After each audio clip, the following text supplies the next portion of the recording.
ওটা নেতাজি সুভাষচন্দ্র বোস বলেছিলেন রে গাধারা। स्वामी विवेकानंद ने कहा था तुम मुझे खून दो मैं तुम्हें आजादी दूंगा। ওটা নেতাজি সুভাষচন্দ্র বোস বলেছিলেন রে গাধারা।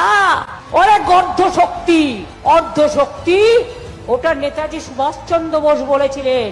আর স্বামী বিবেকানন্দ বলেছিলেন ভারতবর্ষের কল্যাণ আমার কল্যাণ, ভারতবর্ষের মৃত্তিকা আমাদের গর্ব। বুঝলেন কিছু? এর স্বামী বিবেকানন্দ জানে না, রামকৃষ্ণ জানে না, গান্ধীজি জানে না, নেতাজি জানে? ভোটের সময় লিখে নিয়ে আসে, নিয়ে বলে আমার সোনার বাংলা। আর ইলেকশনের পরে বিহারে গেলে মারে, রাজস্থানে গেলে মারে, উড়িষ্যায় গেলে মারে, দিল্লিতে হোটেল দেয় না বাংলার লোক দেখলে। কই আমার তো কত বিহারি ভাই আছে, উত্তরপ্রদেশের ভাই বোনেরা আছে, আমার রাজস্থানী আছে, মধ্যপ্রদেশ আছে, दिल्ली रहते। हम कभी आप लोगों को साथ ऐसा नहीं करने देता, हम नहीं करेंगे, कभी नहीं करेंगे। आपका खाना आपका पसंद है, लेकिन हमारा खाना हम जरूर खाएंगे।